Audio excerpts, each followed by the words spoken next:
Fiadanany Tompo Jesosy no tononona amintsika rehetra. Ny Mateo toko 7 manomboka eo amin'ny 10 no midina no hitondrako fifampisarana, fifampaherezana amintsika anio indray. Za tsy mpampahery fa Jesosy Kristy no tompon'ny fampaherezana.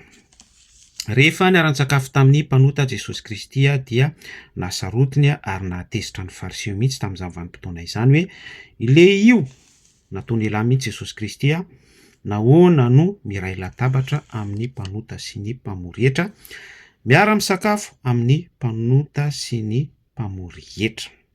De nature humaine mitraverser ao anatin'ny esprit atsika izay fisainana sy fieritreretana izay miapporter jugement ny amin'ny hoe fa nahoana tahaka ny réflexion an'ny fariseo sy ny mpanorandalàna eto, fa ny atsika ara ny réflexion atsika amin'izao vanim-potoana izao dia mbola mavesabesatra kokoa satria tsy vitsy amintsika no misaina sy mieritreritra hoe Jesosy zany raha niara-nisakafo tamin'ny mpanota izy dia nanota ve niaraka tamin'ny mpanota?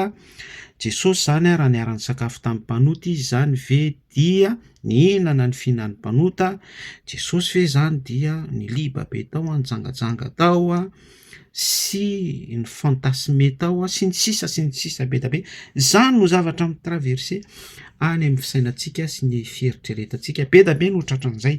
De nature humaine izay no maha mpanota atsika, fa ndao jerentsika ataon'io ny azo hifampizarana sy ny fahendren'Andriamanitra ara-tsoratra masina tokony ho voaray atsika par rapport amin'ity Mateo toko 7 manomboka eo amin'ny 10 akatsika tsoakevitra ity. Jesosy niara nisakafo tamin'ny mpanota. Mazava ho azy fa rehefa mivelatra ny latabatry ny mpanota dia sakafo ny mpanota no eo.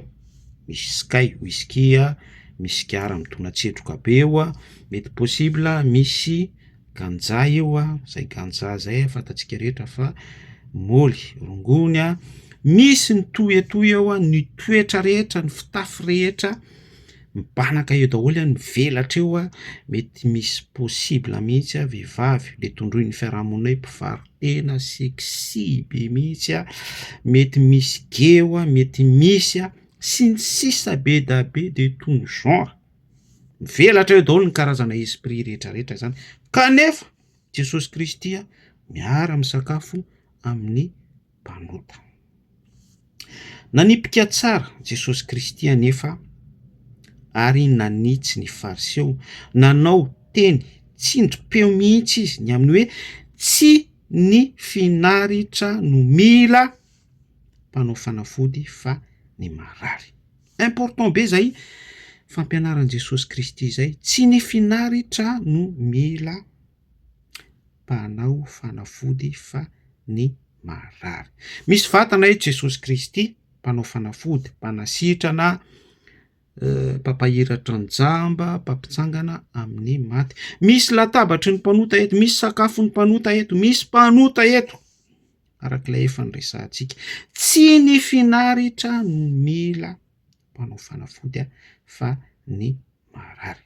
Zay fanambaran Jesosy Kristy zay, izay fampianaran Jesosy Kristy zay dia mikalme ny zavatra rehetrarehetra, mampangina ny zavatra rehetrarehetra. Zany hoe isika zany raha mbola manana fisainana sy fieritreretana, miapporter jugement eo amin'ny latabatry ny mpanota, eo amin'ny situation ny mpanota sy ny ohatran'izany, ka tsy manana an'izay toe-po toe-panahy Kristy izay ao amin'ny esprit atsika, ao amin'ny ara-panahintsika, dia mbola mitovy amin'ilay toetra fariseo sy mpanoradalàna isika ao anatin'ilay jugement ary pire, satria ilay esprit mihitsy no mitraverser atao anatin'ny fisainantsika sy ny fieritreretantsika hoe Jesosy zany nanota, nijangajanga, zay le niteneniko hoe zava-doza be mihitsy. Fa ny tena teboka important tiako ampaherezana antsika anio dia hoe ilay endrim-pamonjena noentin'Andriamanitra tsoa tamin'ny alalan'i Jesosy Kristy. Zay no tena hitondrako fifampizarana, zay ihany koa dia mandray fizarana amin'ny alalan'ny message. Lay toe-pon'Andriamanitra tsy toa nihetra nidina tamin'ny alalan'i Jesosy Kristy niara nisakafo tamin'ny mpanota, tsy nijanona tao amin'ny seza fiandrianana izy, tsy nijanona teo amin'ny trônina izy, tsy nijanona teo amin'ilay fiderana hideranana azy izy.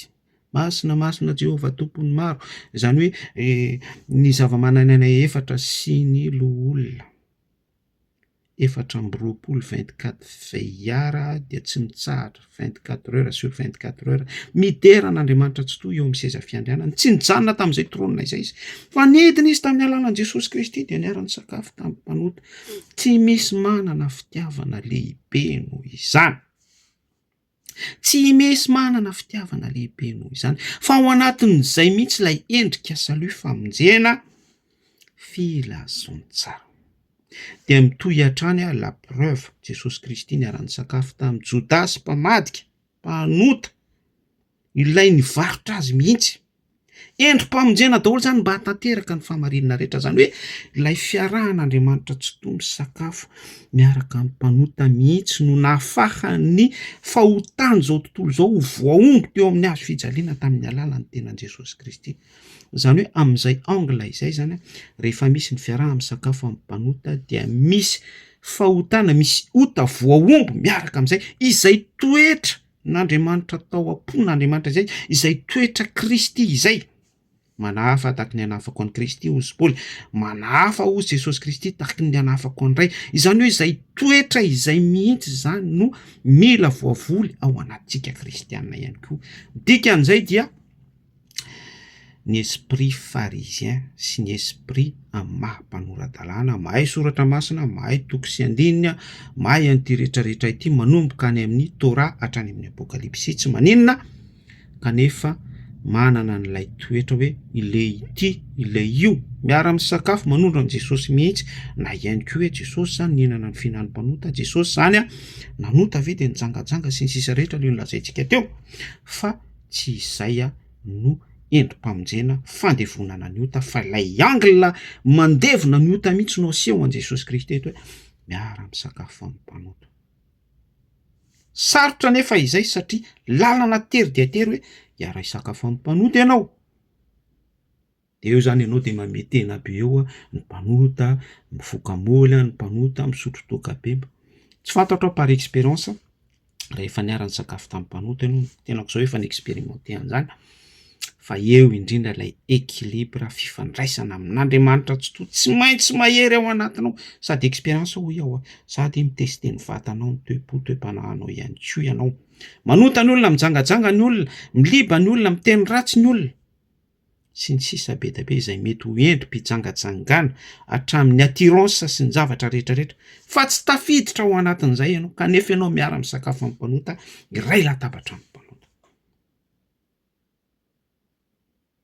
Ao anatin'izay rehefa misy ny fitiavana, Andriamanitra dia fitiavana. Ny fitiavana manarona fahotana, saroman'ilay fitiavanao amin'ny alalan'ny fiarahanao misakafo amin'ny mpanota, ny fahotan'ny mpanota dia misy ota voaomby tsy kelikely miaraka amin'izay, satria misy fo tenin'Andriamanitra miasa eo ambonin'ilay latabatry ny mpanota. Aveko indray misy tenin'Andriamanitra vo miasa eo ambonin'ny lay latabatry ny mpanota, dia miaraka amin'izay misy fahotana voaomby miaraka amin'ilay filazontsara vatana Kristy tonga témoignage amin'ny alalanao velona sy miaina miaraka amin'ilay latabatra fiaraha-misakafo amin'ny mpanota. Lalindalina kely izany fanazavana izany, fa mino fa ny fanahy masina hanampy anao ho amin'ny fahatakarana. Jesosy dia tena tia ny mpanota izy, fa kosa mankahala ota. Dikan'izay dia miroso makany amin'izay expérience izay ihany koa ianao, tia ny mpanota ianao, tiantsika izy ireny, mahonena antsika izy ireny, tena mientana mihitsy ny fontsika rehefa mahita mpanota anankiray, dia tahaka an'ilay toe-pony Jesosy Kristy te hanafitra an'ireny mpanota ireny ihany koa, ny fitempony fontsika satria misy filazontsara velona atao anatintsika, te handevona ota ilay filazontsara velona atao anatintsika, tahaka ny nandevona n'Andriamanitra tsy toa ny otantsika ihany koa tamin'ny alalan'i Jesosy Kristy. Dia izay ihany koa ny tian'Andriamanitra ho tafapakana amin'ireo mpanota izay ifaneraserantsika. tia ny mpanota Jesosy Kristy, isika ihany koa dia akaiky ny mpanota. Mankahala ota Jesosy Kristy, isika ihany koa dia mankahala ota. Tsy tia ota isika, makany hatrany amin'ny hoe tsy mahalala ota. 1 Jean 3:9 nateraka indray. Zay no azoko nambara amaranako azy dia ny Apokalipsy 7:20. Indro efa mitsangana eo ambaravarana ao. Mandondona raha misy miaino ny feoako mamoa varavarana dia hiditra ao amin'ny ao ary hiary sakafo aminy ary izy dia ato amiko. Zay no fianjany zavatra rehetrarehetra no resantsika izany. Au début ihany koa fony mbola mpanota isika, tonga nidina tato anatintsika Jesosy Kristy niara ny sakafo tamintsika ilay mpanota. Nandondona tao ambaravarany fotsika izy rehefa nandreo ny feoany isika dia namoa varavarana dia niditra tato anatintsika izy niara ny sakafo tamintsika dia partiran'izay lasa isika tao aminy ihany koa ao am Jesosy Kristy, en Christ. Izay mihitsy ilay imaziny ty Matthieu 7:17 no resantsika teto ity. Mirary soa.